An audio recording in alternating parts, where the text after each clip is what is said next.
Hello Friday ဖို့ပေါ်ဒီပြည်သားများလို့မင်္ဂလာပါကျွန်တော်နေမကောင်းပါဘူးအတန်လဲဝင်နေပါတယ်ဖန်ပရင်တော့ဘူးလုံးနေတာဗျာဒါပေမဲ့မနေ့ကတင်းတဲ့ဖိုင်နှစ်ပွဲစလုံးကနှစ်ပွဲလုံးမှာတော့ကျွန်တော်ထွက်ပြေးသွားတယ်ထင်ပါဆိုလို့ကျွန်တော်ဘိုင်းတက်လာခြင်းဖြစ်ပါတယ်နေမကောင်းတဲ့တော့ကျွန်တော်ဒရိုတိုပဲဒီနေ့ဒရိုတိုပဲတင်ပြထားပါတယ်ဒီနေ့ပေါ်တူဂီနဲ့စပိန်ကစားမယ်ပြီးတော့အမေရိကန်နဲ့ဘယ်ဂျီယံကစားမယ်ပေါ်တူဂီနဲ့စပိန်ပွဲကညနေပိုင်းဒီညညနေပိုင်းတနားရီပွဲမှာကစားမှာကြီးရစပိန်ကတီးရှုံးပေါက်ပါတယ်ကျွန်တော်ဒီပွဲမှာကိုပေါင်းအပေါ်ကိုကြိုက်တယ်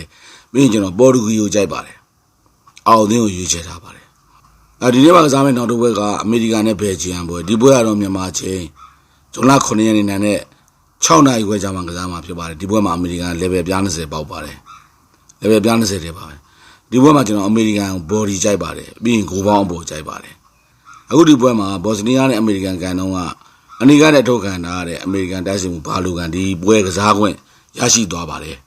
ဖီဘာကဘာလူကန်ရဲ့အနီးကပြည်ထောင်တနစ်ဆိုင်းငံ့အဖြစ်ပြောင်းလဲ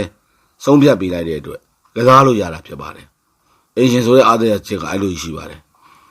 ဒီဆုံးဖြတ်ချက်နဲ့ပတ်သက်ပြီးတော့ဘယ်ဂျီယံဘောလုံးဖွဲ့ချုပ်ကတော့အလွန်ဒေါသထွက်နေပါတယ်ဒီဘက်မှာကျွန်တော်ကိုပေါင်းပေါ်ရွေးချယ်ထားပါတယ်တူတူလေးပါပဲကိုဖိုင်နော်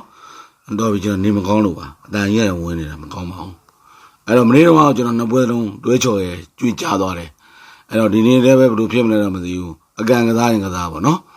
โอเคအားလုံးစိတ်ပြေကြပါစေ